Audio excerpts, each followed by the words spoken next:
Fran Tarkenton is many things to many people. A scrambling revolutionary, a snake-bitten quarterback who can never seem to win the big one, a devout, clean-living Christian, a pitchman who's advertising electric shavers or applesauce or whatever else on every billboard in Hennepin County. As he reminds us in 1974, he can also, once in a while, be a real punk ass. In the 74 regular season, the Vikings win the NFC Central and maintain their status among the elite as one of the NFC's 4 10-4 teams. Without a doubt, the most hysterical of their 4 losses is Week 7 against the Patriots. Fran Tarkenton scores what looks to be the game-winning touchdown with less than a minute and a half to play and appears to stumble over a television wire after the play as corner Ron Bolton, who had 2 picks at the 1-yard line, takes a swipe toward him. Whether Fran resents that, thinks he's responsible for the stumble, is still mad about Bolton's 2 picks, or some combination of the above, Tark decides to play a game of catch with the back of Bolton's head. Bolton doesn't take kindly to that. Both guys get kicked out, and the Pats take the ball and go on to score a last-second, game-winning touchdown. One minor postscript here. Watch this cop as he agonizes over the question of whether or not he has jurisdiction here. Is this a football fight or a fight? This is a truly fascinating question that ultimately is answered by a game official.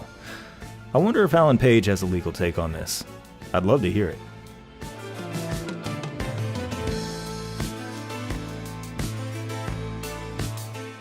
In 1974, the Minnesota Vikings now enter year 9 of the Super Bowl era. They've played in and lost 2 of those Super Bowls. The first one didn't sting so much. They'd won what was nominally the final NFL championship ever played before the NFL and the AFL merged into a single entity. Although they'd been upset by the Chiefs in Super Bowl IV, it was hard to be disappointed in almost immediately ascending from dysfunctional also-ran to the ranks of the NFL's elite. But the next one hurt. They'd managed to bring back their franchise quarterback in Fran Tarkenton. What was broken had been put back together, and it still wasn't enough. The window's still wide open, though. They have a special opportunity in front of them, and with the benefit of nearly a half a century of hindsight, we can see just how special it is. We've already taken a look at this team's remarkable roster continuity. Now let's look at how it stacks up historically. Approximate value is a metric that condenses a player's overall contributions to a single number. It's not precise, nor is it supposed to be. Take defensive end Bruce Smith and quarterback John Elway, for example. They have a very similar approximate value, with Smith at 402 and Elway at 412. They play 2 completely different positions with incomparable stats. Was Elway really exactly 2.4% more valuable than Smith? Not necessarily at all. These are ballpark numbers that are broadly, generally an accurate representation of what a player brought to the table. We're about to see the 50 best single-team tenures a player has ever had, according to approximate value.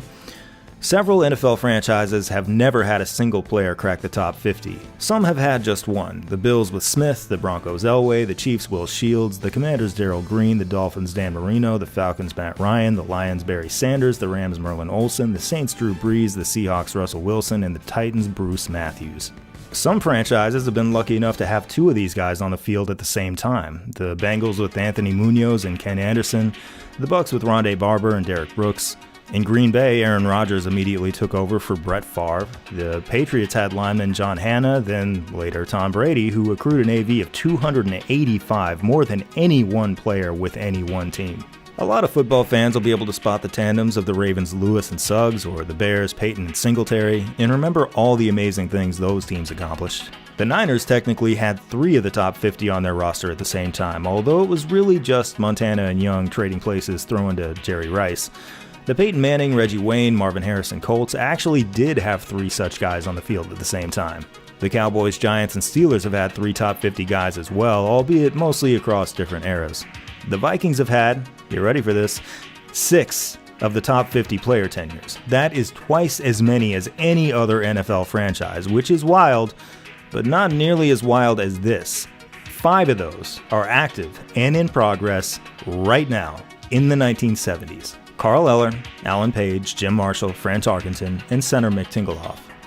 Again, because something as wild as this deserves to be restated and reframed, several teams have never had any of these top 50 player tenures. Several have only ever had one. Really lucky teams have had 2 or even 3 at the absolute max, typically scattered at different points throughout their histories. The Vikings have 5 of the top 50 on the field right now, and that's to say nothing of their still excellent supporting cast. This is the one and only time we will ever see this in the NFL. 2 Super Bowl losses are quite enough. It's time to cash in.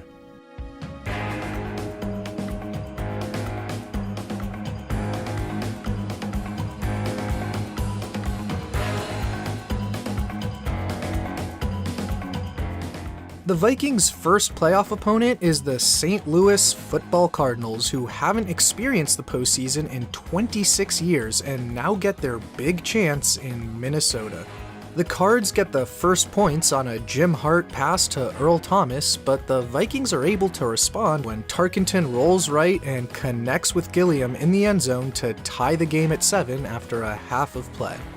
Then early in the third quarter, Minnesota surges ahead thanks to their defense. First with a Jeff Wright interception that sets up a field goal, then a couple plays later when a Carl Eller hit causes running back Terry Metcalf to bobble the ball before Alan Page completely jars it loose. Cornerback Nate Wright scoops it up and takes it all the way to the house against both his former pro team and former college coach Don Coryell.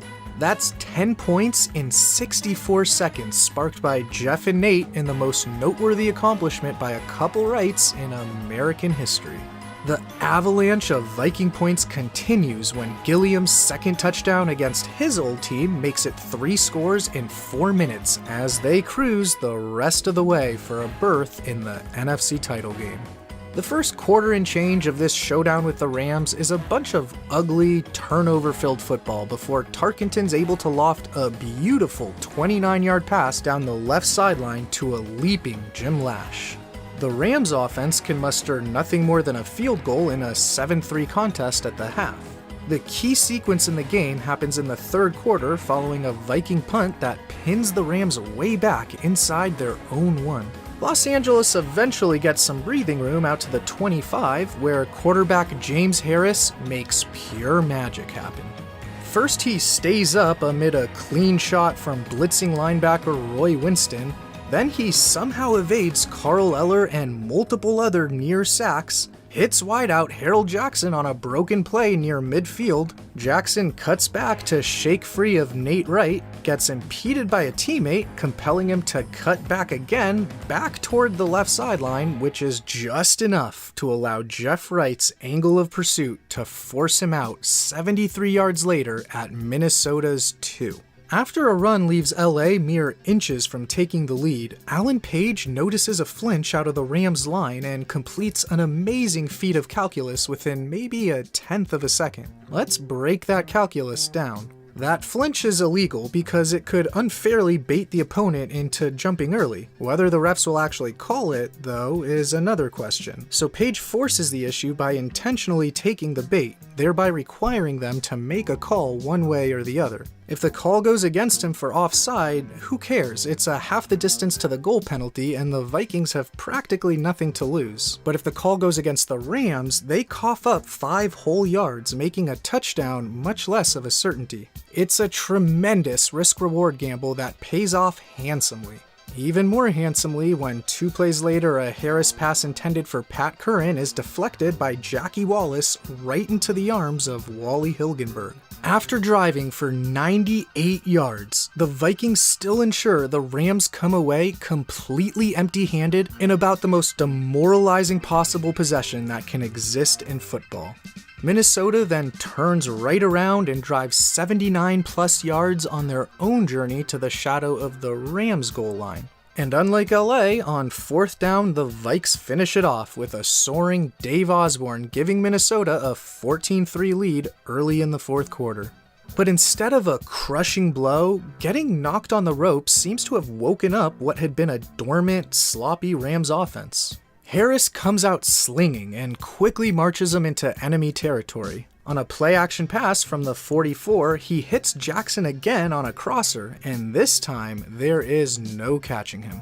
Los Angeles is right back in it, especially when a quick stop gives Harris the ball back at nearly the exact same spot a couple minutes later. In a moment of great peril, right when everything could fall completely apart, the Purple People Eaters rise to the occasion and they feast like goddamn kings. On second down, Jim Marshall leads a ferocious front that smothers Harris from all directions for a 12-yard loss. On 3rd and 20, it's another deep drop back, and Harris keeps on desperately retreating, so when he's finally wrangled by Doug Sutherland and Carl Eller, it brings up your run-of-the-mill 4th and 37. From there, the Vikings try to kill the remaining 5.5 minutes when Chuck Foreman fumbles. But instead of a devastating giveaway, the ball keeps squirting upfield, eluding the grasp of multiple Rams, and the ball ultimately bounces Minnesota's way in the form of a 21-yard gain that helps make sure Los Angeles indeed will never touch the ball again. For the second year in a row, the Minnesota Vikings are Super Bowl bound.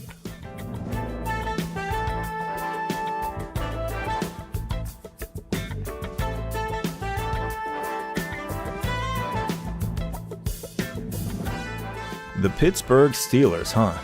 What's the word? Inspiring? Adorable, maybe? It's certainly shocking to see them in literally any position of relevance, let alone the Super Bowl. This is a franchise that celebrated its first playoff win 2 years ago, and existed for a full 40 years before that. Existed should probably be in air quotes there because during World War II, the Steelers lost so many of their players to the draft that they had to merge with the Eagles to form a single team in 1943 that everyone called the Steagles. They did the same thing the next year with the Cardinals, resulting in one of the worst teams in history. The Steelers have finally made it, along the way ignoring every clue the universe ever gave them that they're not supposed to be here. Good for them. As the Vikings prepare for their return to Tulane Stadium in New Orleans, the site of their loss in Super Bowl IV, the media scrambles to figure out something new to say about a Minnesota Vikings team that's now appeared in 1/3 of all Super Bowls. On the Wednesday before the game, Grant mentions offhand that Tarkenton's arm is a little bit sore, and that's it. That's the big story. That's the scintillating drama now, despite the fact that pretty much every quarterback, Tarkenton included, deals with arm soreness all the time. Doesn't matter. No, this is yet another brilliant Machiavellian maneuver by the chess master himself, Bud Grant. You can understand why he hates this shit.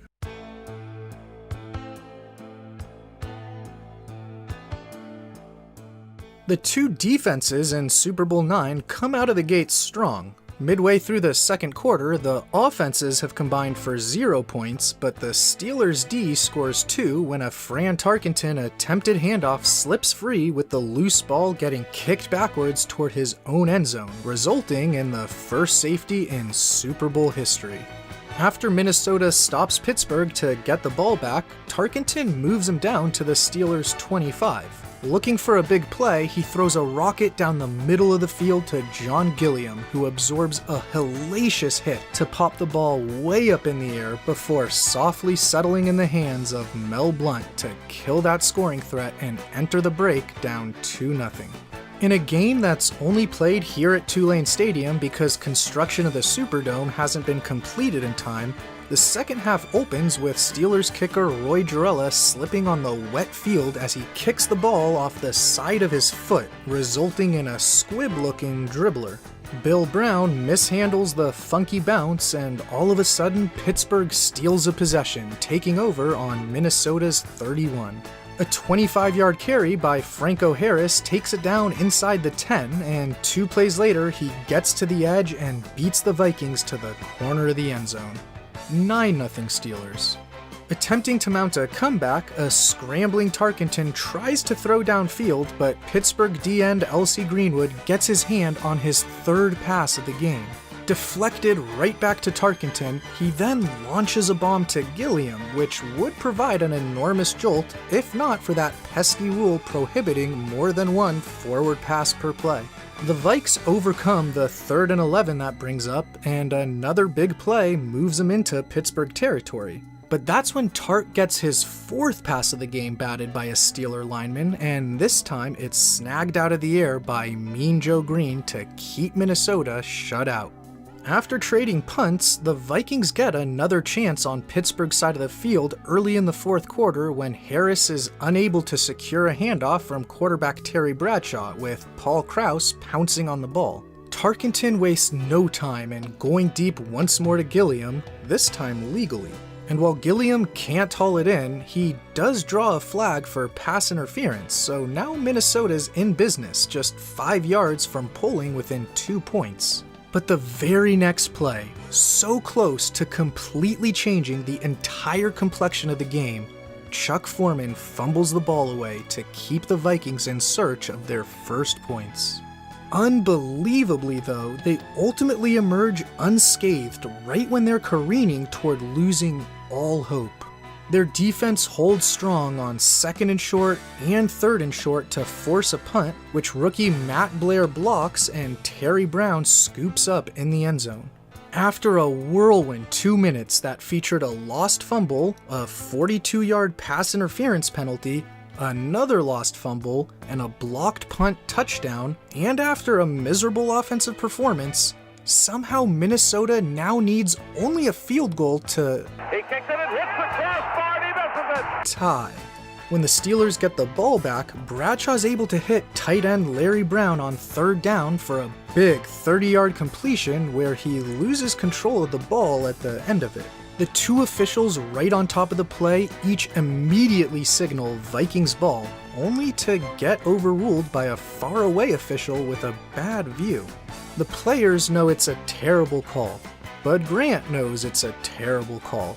And while terrible calls do happen, it just seems to make no sense to anyone why this one was made by that particular official. So with about 9 minutes left, the Steelers keep possession and they continue to grind the clock as they march their way down inside the Vikings' 5-yard line. With 3.5 minutes on the clock, Brown, of all people, sticks the dagger in Minnesota. If there were to be even a flicker of hope, that gets quickly extinguished on the game's next snap when Tarkenton's 3rd interception puts the Vikings' 3rd Super Bowl loss to bed.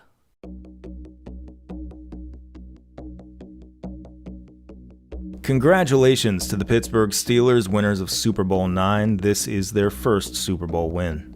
Let's take just a moment to catch our breath.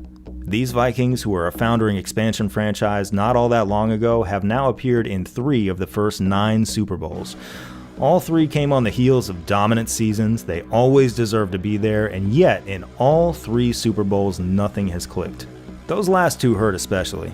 In those 2, Fran Tarkenton's offense contributed 1 touchdown, 1 extra point, and 0 field goals total.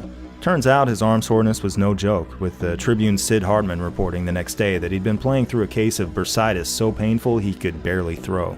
If the Minnesota Vikings are gonna get over this hump, they're going to need their quarterback to play the best football of his life. Years and years ago, Norm Van Brocklin once told him, "Tarkenton, you aren't strong enough to throw a pass like that, but you sure are dumb enough." Van Brocklin, once the greatest quarterback in NFL history, didn't know he was talking to a man who would one day claim that title. He was better than him. Better than everyone.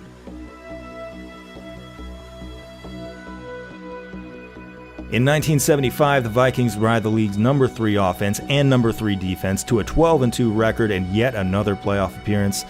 Fran Tarkenton wins the NFL Most Valuable Player award. He leads the league in several categories, setting new NFL records along the way. By the end of the season, Tark has thrown more career touchdowns than anyone in history, 1 more than the great Johnny Unitas. He's also stolen the career completions record from Unitas, and is on the verge of taking the all-time passing yardage record away from him too. He'll do that next year. In terms of passer rating, a metric introduced a few years prior that gauges a passer's overall effectiveness, Tarkenton is only 5th best ever, but he sustained this 81.5 rating across more than 5,200 attempts. Yet another record he just broke, and far surpassing any of his peers here. This record might not look so good in 2023 when passer ratings regularly surpass 100, but Tarkenton was somehow maintaining this number in an era when it was legal to tear off a quarterback's arm and beat him over the head with it. Throw in the fact that Tarkenton has also rushed for more yardage than any other quarterback in history, and folks, we are looking at a man who, as of 1975, is the greatest quarterback in the history of the sport. Vikings fans will remember this season forever. Nearly half a century later, they still talk about it, but for another reason. This season goes down in history on account of exactly 2 plays.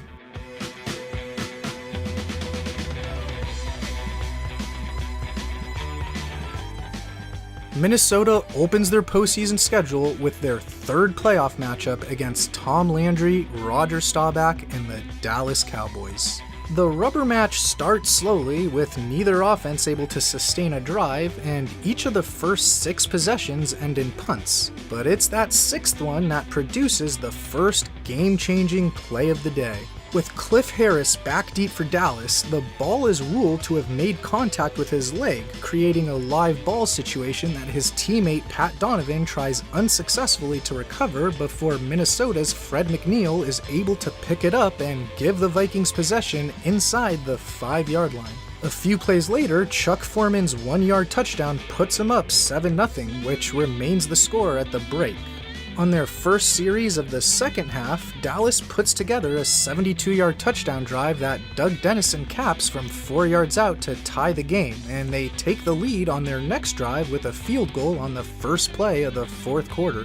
Eventually, the Vikings offense is finally able to stack some good plays together, and with under 6 minutes to play in regulation, Brent McClanahan puts Minnesota in front by 4. When their defense then forces a 3-and-out, they get the ball back, looking to run out the clock. Their first 2 plays pick up 8 yards, bringing up a 3rd and short with just over 2 minutes left. A first down here will just about clinch it, but safety Charlie Waters makes a great play to stuff Tarkenton for a loss. So the Vikings are forced to punt, where the Cowboys will have to start their last gasp drive at their own 15 with 1:51 on the clock, needing a touchdown. On their first play, star receiver Drew Pearson, whom the Vikings have blanked all day, hauls in his very first catch of the game to pick up 9 yards. After a pass breakup brings 3rd down, a scrambling Staubach finds Pearson again for 7 yards and a new set of downs. Then things start going haywire for Dallas. A bad snap results in a 6-yard loss, and it's followed by back-to-back incompletions to bring up a do-or-die 4th and 16 on their 25. In the huddle, the man responsible for the 16 yards of positive movement on this drive thinks he can pick up these next 16. Staubach, with the aid of an Alan Page takedown from behind, is given just enough time to give Pearson a chance. His frozen rope to midfield from the opposite hash is perfectly delivered, and Pearson catches it, but he's unable to get his feet down in bounds. However, it's controversially ruled complete that he would have gotten him down if not for getting pushed out by Nate Wright. It's quite a miraculous conversion, but with time dwindling, all it really accomplishes is going from a 0.0% chance of winning to something like a 0.1% chance of winning. 50 more yards of real estate still need to be covered by the Cowboys, so Staubach asks Pearson if he can do it again, only deeper. No dice, he says. That last catch took everything out of him, and he's winded. The next play is good for nothing other than buying some time for Pearson to gather himself. Okay, so what about now, Drew? Thumbs up.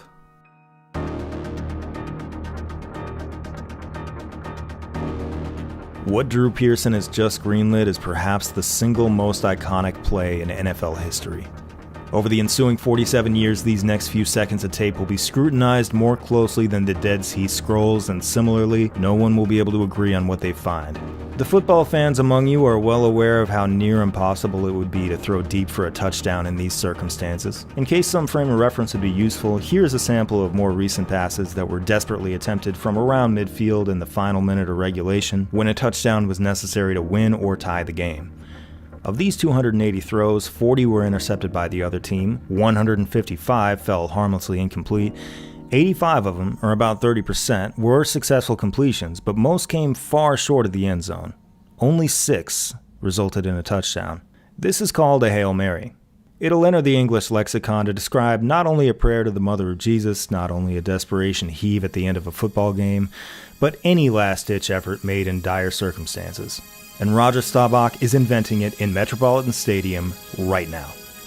At the 50-yard line, down 4 points with 32 seconds remaining, Staubach takes the snap out of the shotgun and drops back, and here we can observe the one and only element of this play that is not an accident. Staubach makes a faint little pump fake, more of a gesture than anything, with his head turned toward the center of the field. This is bait, meant to signal to the Vikings secondary that a ball is coming down the middle, before Staubach instead plants his back foot and heaves down the right side of the field in the general vicinity of Drew Pearson. The Vikings took the bait.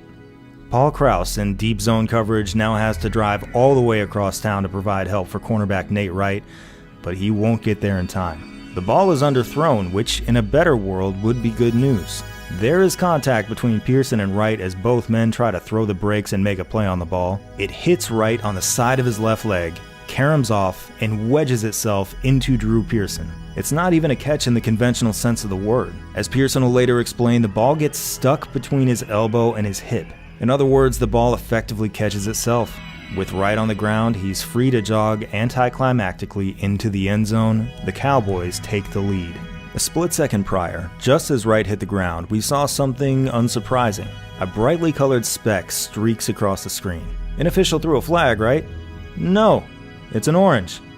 For reasons unclear, some anonymous bystander decided that this was the proper time to throw an orange on the field. Alex, what do you think? Should this orange have been a flag? By the letter of the law, I think yes. Pearson definitely extends his arm against Wright to generate some space, and that's the red flag officials always look for in calling offensive pass interference. Was there contact initiated by Wright? If there was, then it certainly appears to be of the incidental variety. Pearson himself will admit he interfered, even if he thinks Wright also did.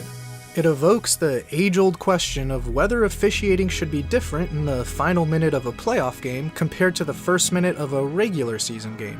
There's perhaps no one who feels more strongly against that idea than Alan Page. Remember way back a couple plays ago, that time officials swallowed their whistles when the appropriately named Burton Lawless got away with pulling off the double whammy of holding and tackling Page from behind to buy Staubach every microsecond possible for the fourth down prayer to Pearson that even made the NFL's very first successful Hail Mary possible? Yeah, Page doesn't like that. And Page definitely doesn't like the officiating on Pearson's last two miracle receptions, especially the touchdown. He's among a host of normally mild-mannered Vikings who lose their minds at the lack of a flag for offensive interference. But unlike many of the others, as a superstar defensive player, he was able to directly influence the play. Or was he? Take another look. After Staubach's drop back and pump fake, he has an awfully clean pocket to take his sweet time, comfortably step into it, and muster all the juice he possibly can into the throw to even give Pearson a chance. Wanna know why that is? Well, who's the guy that constantly collapses pockets and makes life miserable in the interior for quarterbacks? That would be Alan Page. So why is this pocket clean and not muddied like it usually is when Page is on the field? Because Page is not on the field. All day long, Page has been a complete menace to Staubach. He has set up camp in the Dallas backfield, and before this play, he did so on every single snap. Not once had Dallas had the luxury of running a play and not dealing with the ultimate thorn in their side. Until now. It's quite possible Page played every single meaningful defensive snap of every single game throughout the entire season. Until now. And look what happened. My, oh my. The absence of Alan Page from this play is extraordinary. Page was more capable of putting quarterbacks on an unforgivingly short timer than anybody else. If you're trying to ruin an opponent's ability to run slower developing deep routes, like the one the Cowboys just ran and like they knew they had no choice but to run, Page is the one person on earth who you want on that field. So, why wasn't he out there?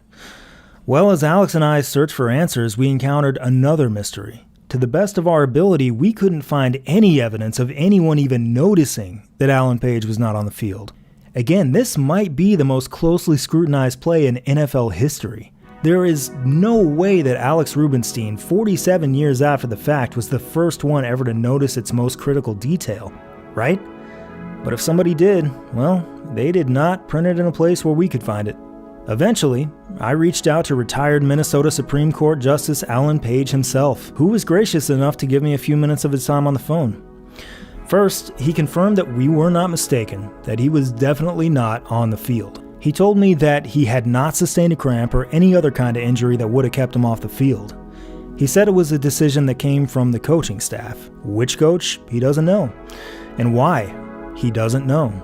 He never heard any kind of explanation for the decision, nor did he ever ask for one. And while he made a point to tell me that ultimately there's no telling how things might have been different with him on the field, he does believe that he might have been able to make a difference. Alex and I are quite confident that he would have, and that consequently, the Vikings were overwhelmingly likely to have advanced to play the Rams, a team they'd beaten habitually. From there, they would have advanced to the Super Bowl as a team that we would argue was substantially better than the Vikings teams that had reached the last 2 Super Bowls. But all we can do is wonder. Some runes can never be deciphered. The dominoes fall quickly from here. Page makes a bench ruling and draws a flag from the sideline after telling an official to take it and shove it up his ass. So the Cowboys get to kick off from the 50, leaving the Vikings with awful field position and just 18 seconds to work with.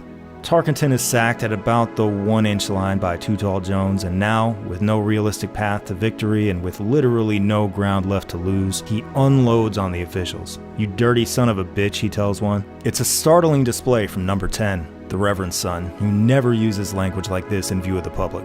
Later today, Bud Grant will tell the press that he's certain a penalty should have been called on Pearson, that he clearly shoved right.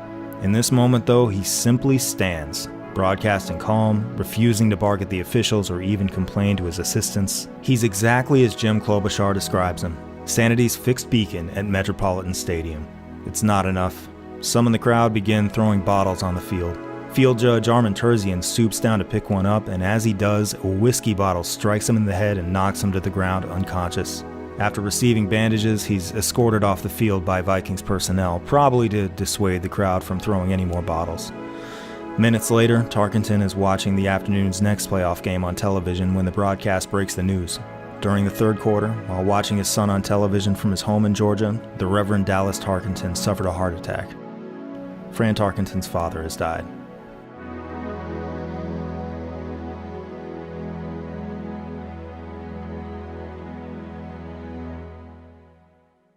Congratulations to the Pittsburgh Steelers, winners of Super Bowl X. This is their second Super Bowl win. The Minnesota Vikings are getting older. Fran Tarkenton is now 36. On the defensive side of the ball, Gary Larson is retired, Paul Krause and Carl Eller are well into their 30s, and Jim Marshall, despite somehow keeping his historic consecutive game streak intact, is now 39. Many in Minnesota believe that 1976 is the last chance for this group to make good on its potential to finally win the Super Bowl they've always seemed destined for.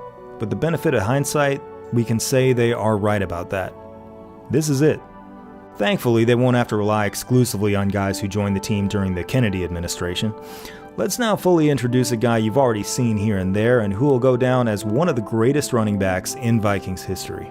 Chuck Foreman, who won the Rookie of the Year award in 1973, is now entering his prime. In the formative years of his football career, Foreman has been jerked all over the depth chart as coaches tried to figure out how to best make use of his obvious talents. He learned how to block and run little out routes as a tight end, run deeper routes as a wideout, hit as a defensive lineman, and elude tackles as a running back. And that's how Foreman became an elusive running back who could also run guys over, block well, and most unusually haul in loads of receptions. He was a perfect fit for the Vikings' new offensive scheme, which will eventually be called the West Coast offense for some reason. While dump-offs and checkdowns will typically be seen as boring decades later, it's pretty innovative stuff in the 70s, characteristic of Bud's willingness to experiment and evolve. Foreman's ability to run with the ball and catch it helps to open up the entire Vikings offense, and he's also helped to redefine the position of running back forever. In '75, Foreman rushed for 1,000 yards, pretty impressive in an era of 14-game seasons. But he also led the entire NFL in receptions with 73, kicking the door wide open for future receiving backs like Marshall Faulk and LaDainian Tomlinson. This is a theme we'll notice throughout the history of this franchise. The Vikings are quite often the destination for players who are too this, too that, too old, too big, too smart, too loud, from too troubled a background, or in many cases like this one, have a skill set that just doesn't really plug into the sockets of a conventional football team. And then they get here and everything just clicks.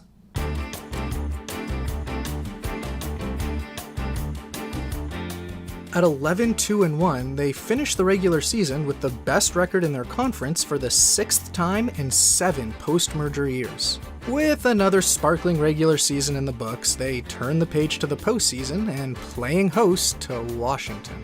In several prior postseasons, an inconsistent ground game had plagued the Vikings, but on the very first play today, Brent McClanahan sets the tone that this is a new year and a new offense. After another couple carries soften up the defense, a scrambling Fran completes his first pass to Stu Voigt, who plows his way in for the touchdown 91 seconds into the game.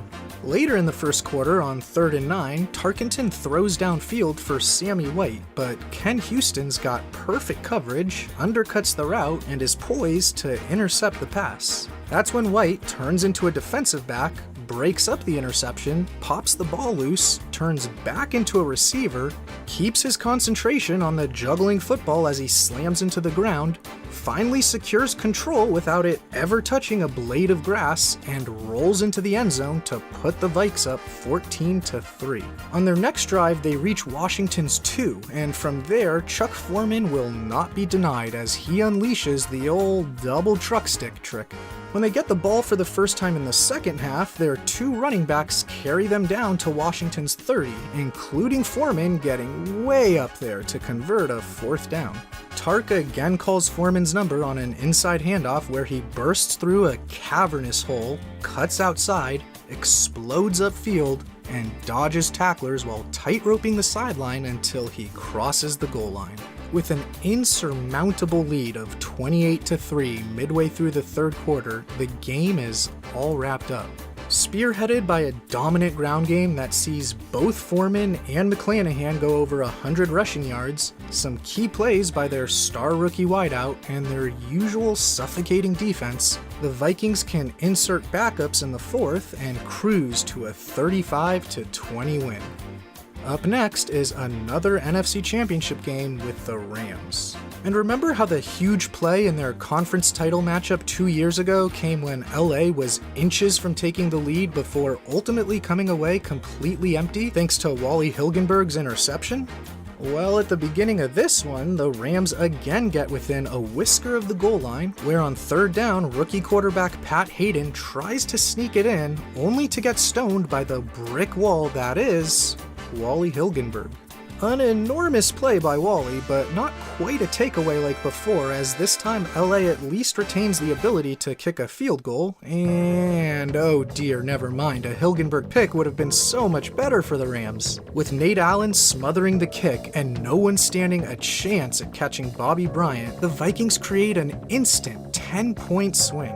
In their last 2 playoff games in Minnesota, the Rams had a 98-yard, 2-foot drive that resulted in 0 points, and another drive come within 6 inches of a touchdown that resulted in -7 points when the Vikes blocked kick number 14 on the season. Make that 15 in the second quarter when a dropped snap enables Matt Blair to block a punt that leads to a field goal, and 10-point halftime lead for the Vikings exclusively due to their defense and special teams. Wanting the offense to join the party, Chuck Foreman takes his first carry of the second half for a nice gain before making one man completely whiff sends him off to the races. He gets caught just before the finish line, but burrows in a couple plays later. Down 17-0, the Rams begin to mount a rally later in the third, and Lawrence McCutcheon smashes over any purple jersey in his way as he scores from 10 yards out. A missed extra point leaves him down 11, but it's not long before another chance to get closer when a Rams strip sack of an unsuspecting Tarkenton on the ensuing drive is returned by Jack Youngblood to Minnesota's 8. They cash in on a 5-yard touchdown by Harold Jackson to make it a tight 4-point game. With under 3 minutes to play in regulation, the Rams face a 4th and long from the Vikings' 39. Minnesota dials up a 6-man pressure package, playing man-to-man behind it, and Nate Wright gets burned by his, Ron Jesse. With no safety help, disaster is looming. The Vikings are about to fall behind late, and their entire season is on the brink. That's when Bobby Bryant senses danger, abandons his man, Jackson, on the opposite side of the field, gets on his horse, and swoops in from out of nowhere to make the game-saving play.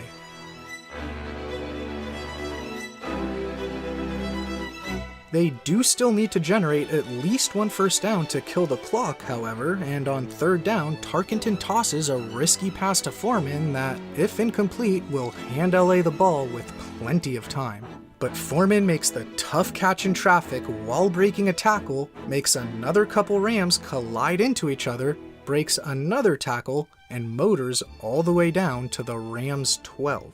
With under 2 minutes to play and the Rams out of timeouts, that clinches the game. They can just run the clock out, but accidentally score another touchdown for good measure before turning their sights to Super Bowl XI, where the Vikings' confidence is sky high. They're certain that, after experiencing nothing but heartbreak in all 3 previous trips, it's finally their time, and they will beat the Oakland Raiders.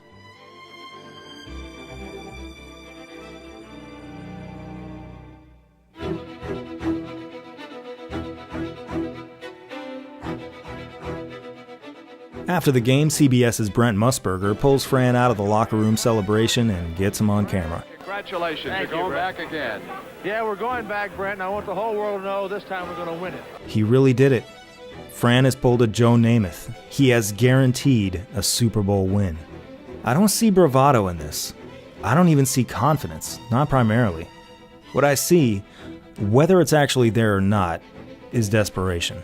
A consequence of being an unorthodox quarterback is that nothing will ever be enough. He could break the quarterback rushing record. Okay, well, he relies too much on his legs. He could break almost every meaningful career passing record there is. Okay, well, he can't win games.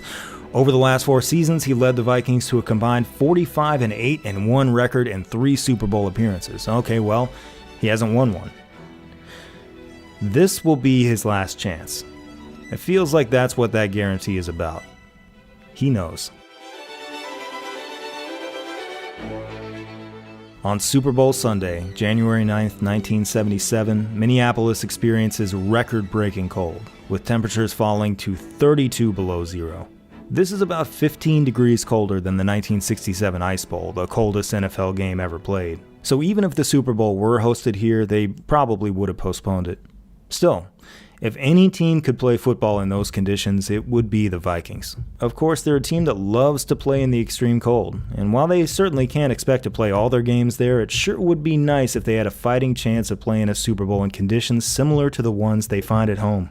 They don't, and they virtually never will. Throughout history, the overwhelming majority of Super Bowls will be played in California, Florida, Texas, or New Orleans. When they're held inland in Atlanta or Indianapolis or Michigan, they're played under a dome in a climate-controlled environment. Of the 57 Super Bowls ever played, only one of them, Super Bowl 48 held in Jersey in 2014, has been played outdoors in a cold weather city. Today in 1977, the Vikings will travel to sunny Pasadena and meet the Raiders, who must travel to California all the way from California.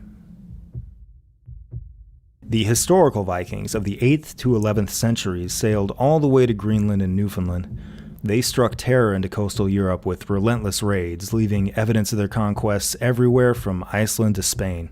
It was when the Vikings ventured southeast to the hot and humid territory of modern-day Iran that they left a considerably different impression. They didn't come to conquer, not that they could have, mostly just to trade.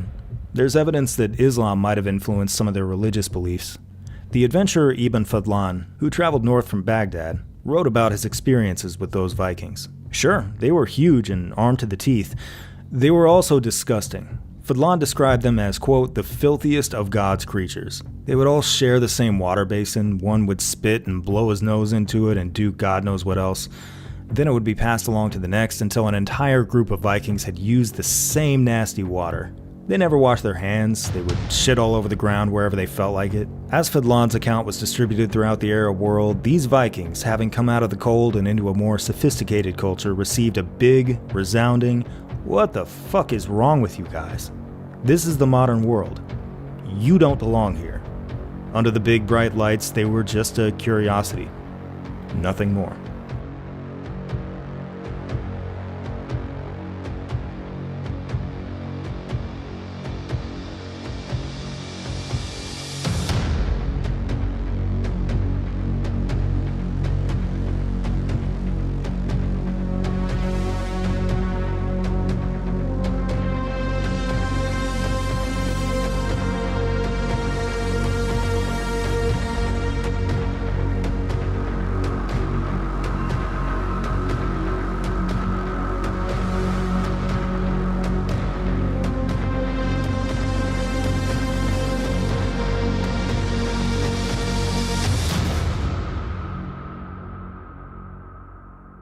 Unbelievably, the first big play of Super Bowl XI in sunny Pasadena occurs when the Vikings block the punt of Ray Guy. The very first time this has ever happened to him, but the 16th time the Vikings have stuffed a kicker punt this season. They take over on Oakland's 3, but instead of grabbing an early 7-0 lead, disaster strikes when Brent McClanahan loses a fumble that the Raiders parlay into a field goal. That sends them into a funk where the game's next 4 possessions alternate between Vikings 3-and-outs and Raiders 1-yard touchdowns as Minnesota falls behind by 3 scores at the half. They gotta get something going immediately, but their first 2 drives of the third quarter go nowhere when they stall on 3rd and short. It seems like the lights are just about turned out when, down 19, another 3-and-out means they gotta punt the ball away. But they get a ray of hope in the form of a running into the kicker call that allows them to keep the ball, which finally wakes them from their slumber. They capitalize on that break with Sammy White turning it into a touchdown in the final minute of the third. An Alan Page sack sparks a quick defensive stop and a couple big 3rd and long conversions to White where he manages to hang on to the ball but not his helmet against a brutally physical defense move the ball into Raider territory. Even more hope. If they can get another touchdown on this drive, they will pull within 1 score. On a 3rd and 3 with 10 minutes left, Tarkenton scrambles out of traffic and suddenly becomes inexplicably reckless with the ball, shuffling sideways while throwing it late across his body and over the middle of the field, which it's not too hard to guess how that ends. And that takes all the air out of the Minnesota Vikings. Shortly thereafter, Raiders quarterback Kenny Stabler spots Fred Biletnikoff wide open, and he's able to take him right to the doorstep of the goal line where they punch it in to take a 26-7 lead with 8 minutes remaining. That just about clinches it, and if not, a couple minutes later, Willie Brown delivers the nail in the coffin. Backups then enter, the Vikings score a cosmetic TD in the final seconds, and they lick their many wounds in a decisive 32-14 loss to drop their Super Bowl record to 0-4.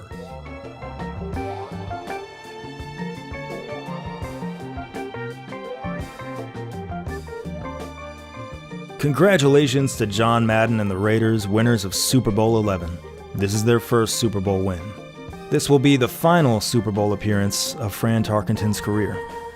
In the last one, he was sabotaged by arm trouble, and this time it was the right knee, the one he had to plan on when he threw. Tarkenton refused to use that or anything else as an excuse, though. Truth was, the Raiders were just better, and the Vikings were just old.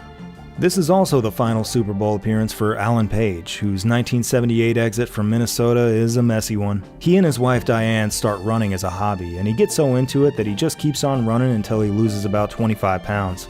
Even for Grant, whose focus on building around his players' abilities instead of demanding they play like someone else was a keystone of his coaching philosophy, it's apparently a bridge too far. Grant unceremoniously picks up the phone and waves his fellow future Hall of Famer, who immediately proves him wrong by landing in Chicago and finishing his career with 3 terrific seasons there. It's an unfortunate rift between 2 of the most fascinating and admirable personalities the NFL has ever seen, but it doesn't last. The 2 are going to smooth things over later. The other 2 remaining members of the Purple Gang, Jim Marshall and Carl Eller, will never reach another Super Bowl either, but like Grant and Page, they had no shortage of interests outside of football. At one point, Marshall and Eller had declared their intent to purchase a decommissioned German U-boat and use it to hunt for deep-sea treasure. Many believe they were joking, but when Marshall elaborated on the specific logistical difficulties of shipping the sub across the Atlantic, he sure didn't sound like he was. In fact, I think Carl Eller and Jim Marshall spent the following decade secretly scanning the depths of the Atlantic in their second-hand submarine. I have absolutely no evidence to support this, I just choose to believe it, that's all.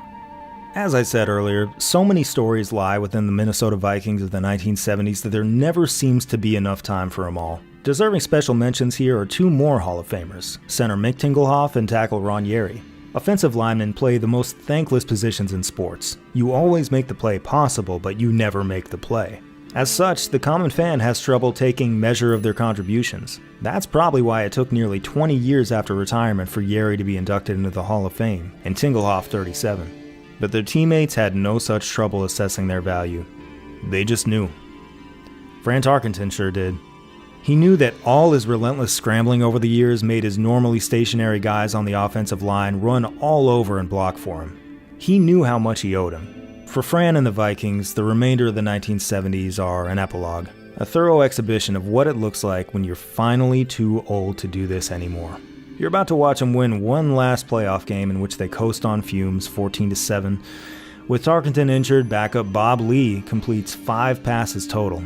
It's some very Stone Age stuff, after which they'll get stepped on by the Cowboys on their way to another Super Bowl win. This one lacks the controversial dramatics of their Hail Mary win 3 years prior, but as we'll see in the coming decades, these Cowboys are not done antagonizing the Vikings.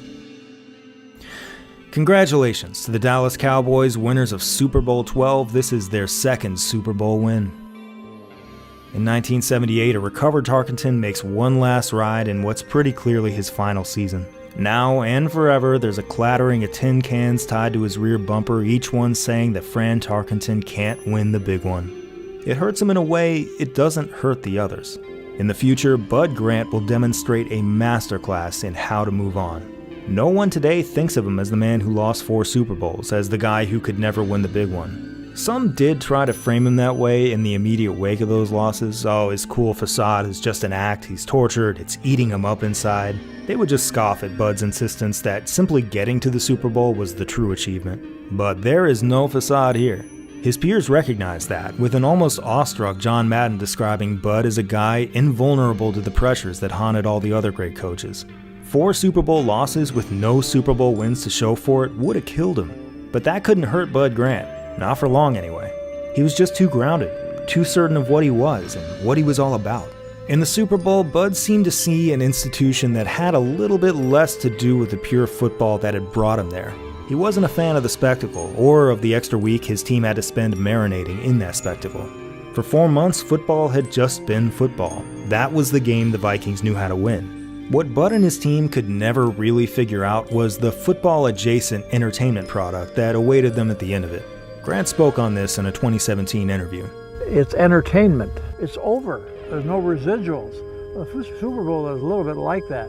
It's entertainment to the nth degree, but when it's over, it's over. Downplaying the importance and authenticity of the Super Bowl in this way might seem to some like a dodge, a rationalization in response to never winning one.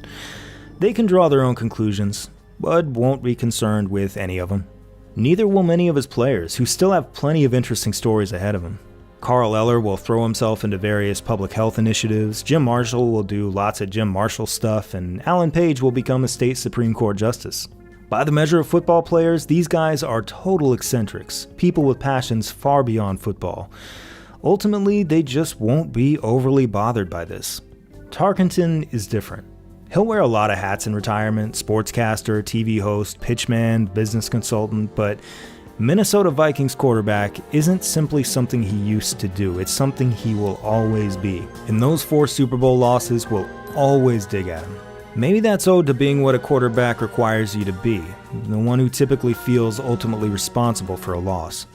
Maybe it's the loneliness he felt as a consequence of being a true pioneer at the quarterback position. The endless scrutiny from fans and the press, the resentment from his first coach, Norm Van Brocklin, for simply being who he was. The fact that it took him 3 tries to enter the Hall of Fame, despite having broken just about every meaningful record in the book. Whatever the reasons, in 2018, a 77-year-old Tarkenton will say that it still kills him, each and every day. Congratulations to the Pittsburgh Steelers, winners of Super Bowl 13. This is their third Super Bowl win. Third. When the Vikings headed to Super Bowl 4, those Steelers were in the toilet. Then they began a climb that mirrored that of the Vikings, and like the Vikings, they fought their way to several Super Bowls and they won them all. They're who the Vikings very nearly were. In 1979, the new Vikings, the ones without Tarkenton, Eller, or Page, finish 7-9. It's their first losing season in more than a decade. Paul Krause retires, as does Jim Marshall, who finally ends his historic streak at age 42. As this era ends, and for decades to follow, fans mull over how and why it never quite happened here. Fingers are pointed in all directions. One particularly alluring explanation, of course, is that the Vikings were a legendary cold weather team, and the NFL always insists on holding Super Bowls in warm weather locations. I think the more likely explanation is the simplest. The Minnesota Vikings had perfected the art of being the NFL's second best team. Bud Grant lives by the principle of leaving the past in the past, however, and now he leads his Vikings into the 1980s. It's going to be a very wild decade. Congratulations to the Pittsburgh Steelers, winners of Super Bowl 14. This is their fourth Super Bowl win.